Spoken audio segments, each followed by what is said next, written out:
ইব্রাহিম আর মোহাম্মদ যখন সূর্য উঠে গেল, সকাল বেলা মালিককে ডাক দিয়া কই, ঘরের মালিক, প্রত্যেক দিন আমার বাবা সূর্য ওঠার আগে আগে বাড়ির মধ্যে আইসা আমাদের খবর নিত, আমরা নাস্তা করছি কিনা, আমরা ভালো আছি কিনা। কিন্তু আজকে দি সূর্য উঠে গেছে, কিন্তু আমার বাবার দি কোনো খবর নাই। কারণটা কি?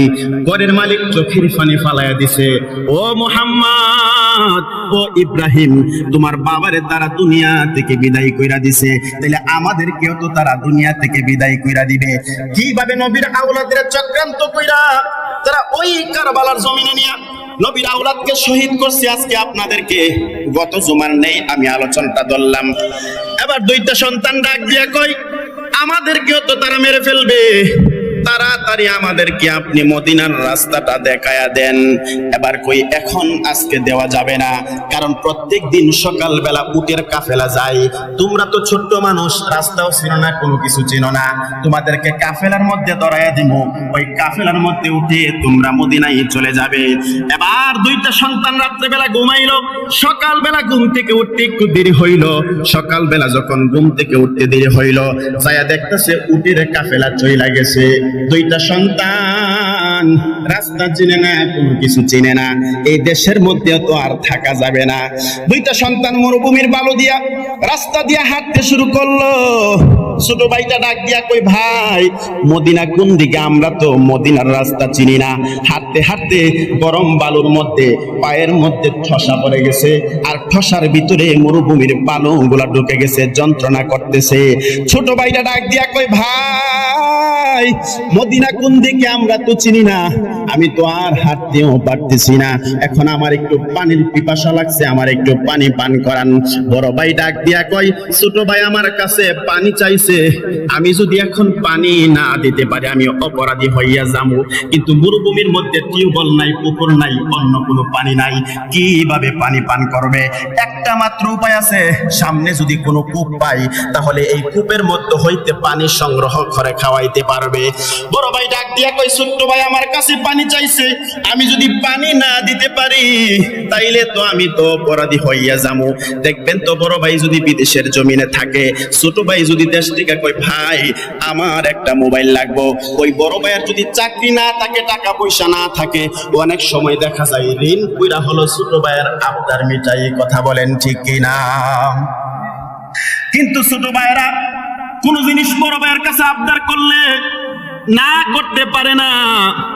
ছোট ভাইরা কোন জিনিস বড় ভাইয়ের কাছে চাইলে মুখে মুখে না করতে পারে না, সঙ্গে সঙ্গে তারা ঋণ কইরা হলে দেওয়ার চেষ্টা করে।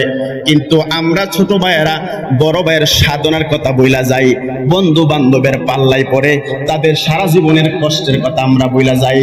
ছোট ভাইটা ডাক দিয়া কই, ভাই আমি পানি পান করব। বড় ভাইটা ডাক দিয়া কই, ঠিক আছে আর একটু সামনে চলো, দেখি কোনো কূপ পাওয়া যায় কিনা। সামনে যখন রওনা দিলেন, একটা কূপ পাইলেন, কিন্তু আশ্চর্যের বিষয় হলো এই কূপের মধ্যে একটা মহিলা পানি তুলতেছে।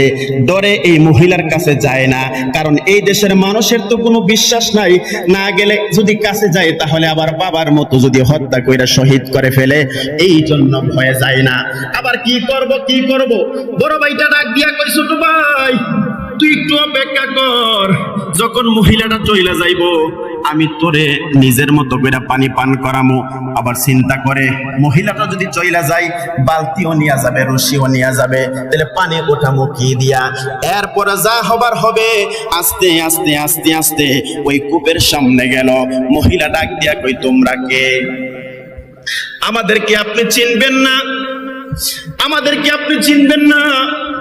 বড় ভাইটা পাইছে বাবার ব্রেন, পরিচয় দেয় না ভয়ে, যদি আবার বাবার মতন সবাই কইরা ফেলে। বড় ভাইটা ডাক দিয়া কই, আমাদেরকে আপনি চিনবেন না? একটা মাত্র পরিচয় দিছে, ও আম্মা গো, আমরা হইলাম মদিনার গোলাম। জোরে কোন সুবহান। দুইটা সন্তান মহিলার কাছে যায় কই, একটু পানি পান করা লাগবো। এবার কই, তোমরা কোথায় থেকে আসছো, তোমাদের পরিচয় কি? আমরা হাইছিলাম প্রতিনিধি হইয়া, কিন্তু এই দেশের মানুষ আমার বাবাকে দুনিয়া থেকে তারা বিদায় করে দিছে, আমাদেরকে মদিনার রাস্তাটা একটু দেখায়া দেন। ছোট্ট ভাইটা পানি পান করলো। পানি পান করার পরে এবার কই আমাদেরকে মদিনার রাস্তাটা একটু তাড়াতাড়ি চিনায় দেন, এখন তো যাওয়া যাবে না, আগামী কালকে সকালবেলা তোমাদেরকে উটের একটা কাফেলার মধ্যে আমরা দিয়া দিব, তাহলে তোমরা মদিনায় চলে যাইতে পারবা। এবার কই ঠিক আছে। এবার মহিলার বাড়িতে ছোট্ট দুইটা বাচ্চা গেল। ওই মহিলার বাড়িতে একটা সুন্দরী মহিলা ছিল।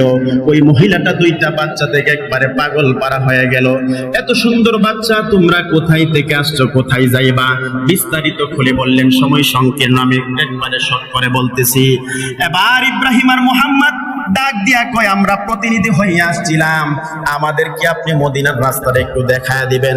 এবার কই ঠিক আছে, খবরদার খবরদার, আজকে রাত্রেবেলা তোমরা আমার বাড়িতে থাকবা, কিন্তু খবরদার রাত্রেবেলা কোনো আওয়াজ করতে পারবা না, কারণ এই দেশের মানুষ বেশি একটা ভালো না। আবার ওই দিক দিয়া ইবনে জিয়াদ একটা খবর পাঠায় দিল, এই দেশের মধ্যে নাকি মুসলিমের দুইটা সন্তান মুহাম্মদ আর ইব্রাহিম আছে, যে এই দুইটা সন্তানকে ধরে দিতে পারবা তাকে আমি অনেক স্বর্ণ মুদ্রা দিয়া উপকৃত করব। এবার আল্লাহর লীলা খেলা বোঝা যায় না। একজন ডাক দিয়া কয় আমি পারবো, যার নাম হলো হারেস। হারেস ডাক দিয়া কয় আমি পারবো দুইটা সন্তানকে ধরে দিতে। ওই দিক দিয়া দুইটা সন্তান হারেসের বাড়ির মধ্যে আয়েশা আশ্রয় নিল। আল্লাহু আকবার, জোরে করবে। হারেসের বাড়ির মধ্যে দুইটা সন্তান আসলো। হারেসের স্ত্রী ডাক দিয়া কয়, রাত্রে বেলা তোমরা কোনো কথা কইবা না। এরপরে ঘরের মধ্যে একটা শাড়ি কাপড় দিয়ে একটা পার্টিশন দিলেন, তোমরা ঘরের ওই পাশে থাকবা, খবরদার খবরদার তোমরা আওয়াজ করবা না। এরপর কিসের জ্বালা, এক তো হইল পায়ের মধ্যে ঠসা বালুর যন্ত্রণা, আরেক হইল নিজের বাবা দুনিয়া থেকে বিদায় হয়ে গেছে, আর একটা জ্বালা হলো ইমাম হুসাইনকে না করার মনের মধ্যে আর একটা জ্বালা। তিনটা জ্বালা লইয়া তারা ঘরের মধ্যে চুপচাপ বসে আছে। ওই দিক দিয়ে হারেস বাড়ির মধ্যে আসছে। হারেস আইসা ডাক দিয়া কই, ওই স্ত্রী আজকে আমার তুমি তাড়াতাড়ি গোসলের পানি দাও। তাড়াতাড়ি গোসলের পানি দিল, তাড়াতাড়ি তুমি আমারে খাবার দাও। তাড়াতাড়ি খাবার দিল। এবার যখন খাবার খাইয়া যখন স্বামী স্ত্রী দুইজন ঘুমাইলো, ঘুমের ঘরে যায়া ডাক দিয়া কই, স্ত্রী তুমি আজকে সকালবেলা আমারে তাড়াতাড়ি ঘুম থেকে ডেকে দিবা। কই কি ব্যাপার, কোনদিন তো আপনি তাড়াহুড়া করে গোসল করেন নাই, এত তাড়াহুড়া করে খাবার খান নাই, এত তাড়াহুড়া করে আপনি ঘুম থেকে ওঠার কথা কোনদিন বলেন নাই, কি ব্যাপার কি ব্যাপার আমার একটু বলেন। হারেস ডাক দিয়া কই, এই দেশের মধ্যে মুসলিমের দুইটা সন্তান আছে, আমাদের সর্দার আমাদের লিডার বলছে যে মুসলিমের দুইটা সন্তানকে ধরে দিতে পারবা তাকে অনেক স্বর্ণ মুদ্রা দিব। স্ত্রী ডাক দিয়া কই, স্বামী কি ব্যাপার, কি জন্য মানুষের মনে কষ্ট দেওয়ার দরকার? এবার কই না না না, আমাকে দুইটা বাচ্চাকে ধরেই দিতেই হবে। দুইটা কারণে মানুষ কুত্তা পাগল হয়ে যায়। এর মধ্যে একটা হলো সে যদি লুবের মধ্যে পড়ে, কথা কোন ঠিক কিনা? সে তো লুবের মধ্যে পড়ছে। আরে সুরে শুনে না ধর্মের কাহিনী, বহুত প্রমাণ আছে। মসজিদের কুরআন শরীফের মধ্যে পারাস দিয়া মসজিদের মেশিন চুরি কইরা লয়া যায়, আছে না নাই? বিবেক কোথায় গেছে? আছে কোথায় গেছে মানুষের বিবেক? মেশিন চুরি করবো মসজিদের কুরআন শরীফের মধ্যে, নাউজুবিল্লাহ, জোরে কর না, আরো জোরে কর নাউজুবিল্লাহ। আমি সংক্ষেপ করছি বাবাজিরা আমার। এবার মুসলিমের দুইটা সন্তান যখন ঘুমের ঘরে, দুইটা সন্তান যখন ঘুমায় গেল, ওই দিক দিয়ে হারেস ডাক দিয়া কই, তুমি আমারে সকালবেলা তুল্লা দিবা। এরপর সে তো লুবের মধ্যে পড়ছে, ঘুম নাই, কোনে ডানে যায় কোনে বামে যায়। হারেস চোখের মধ্যে কোনো ঘুম নাই। যতক্ষণ না পর্যন্ত দুইটা সন্তানকে ধরে দিতে পারবো ততক্ষণ পর্যন্ত মনের মধ্যে কোনো শান্তি নাই, কারণ সে লুবের মধ্যে পড়ছে। এবার রাত্রিবেলা মুসলিমের দুইটা সন্তান হাদিস শরীফের মধ্যে আসছে। ছোট ভাইটা রাত্রিবেলা স্বপ্নে দেখলো তার বাবা ইমাম মুসলিম একবারে গলা কাটা, কল্লাটা লইয়া, চেহারাটা লইয়া ছোট ভাইটার সামনে দাঁড়ায় গেছে। বাবার এই রক্তমাখা চেহারাটা দেখা ওই ছোট্ট বাচ্চাটা ঘুম থেকে আল্লাহ গো কই একটা চিৎকার মাইরা উঠলো। হারেস ডাক দিয়া কই, কি ব্যাপার, আমার বাড়ির মধ্যে বাচ্চার আওয়াজ কোথায় থেকে আসলো? এবার স্ত্রী ডাক দিয়া কই, না না না, মনে হয় পার্শ্ববর্তী ঘরের মধ্যে থেকে আওয়াজ আসতেছে, আমার ঘরে না। এরপরও তো সে লোভের মধ্যে বসে কোনা না, আমার কেন বাচ্চার আওয়াজ আসছে। যেই মাত্র ঘরের মধ্যে যায় দেখতেছে একটা পার্টিশন, শাড়ি কাপড়টা যেই মাত্র আলগি দিছে, দেখতেছে দুইটা সন্তান কবুতরের বাচ্চার মতন বয়ে একবারে কাতরাইতেছে। দুইটা সন্তানকে একবারে মরুভূমির বালুর মধ্যে নিছে, নিয়া দুইটা সন্তানকে জবাই করে ফেলবে। কয়, হারেস আমাদেরকে একটু মদিনায় যাওয়ার সুযোগ করে দাও। কই, না না না, তোমার বাবাকেও যাইতে দেই নাই, তোমাকেও যাইতে দেওয়া হবে না। তারা বুঝা ফেলাইছে, তাদেরকেও দুনিয়া থেকে বিদায় কইরা দিবে। দেখেন তো, বাপকা বেটা সিপাহিকা ঘোড়া, বাপে 2 রাকাত নামাজ পড়ছে শহীদ হওয়ার আগে।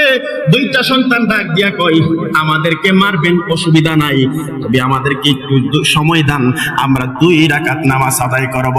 এবার 2 রাকাত নামাজ আদায় করলো। 2 রাকাত নামাজ আদায় করার পরে দুইটা সন্তানকে জমিনের মধ্যে ফালাইয়া দিছে। ছোট ভাইটার গলার মধ্যে ছুরি ধরে দিছে। এবার বড় ভাইটা ডাক দিয়া কয়, হারেস তুই কেমনে ভাবলি আমি বড় ভাই থাকতে ছোট ভাইয়ের গলার মধ্যে ছুরি চালাইবি? না না না, ছুরি যদি চালাইতে হয় আমি বড় ভাইয়ের গলার মধ্যে আগে ছুরি চালাইবি। এবার বড় ভাইয়ের গলার মধ্যে ছুরি ধরছে। এবার ছোট ভাইটা ডাক দিয়া কয়, হারেস আমি থাকতে আমার বড় ভাইয়ের গলার মধ্যে ছুরি লাগাইতে দিতাম না, তুই যদি মারবি তাহলে আমি ছোট ভাইয়ের আগে গলার মধ্যে ছুরি চালাইবি। বড় ভাই ডাক দিয়া কয়, আমরা শহীদ হইতে রাজি, আমরা শহীদ হইতে রাজি। ছুরি যদি চালাইতে হয় দুইটা ভাইকে সমানভাবে ছুরি চালায়া দাও। এবার হারেস নিষ্ঠুর পাষাণ জমিনের মধ্যে ফালায়া দুইটা ভাইকে একবারে দুনিয়া থেকে বিদায় কইরা দিছে। আল্লাহু আকবার, জোরে বলে।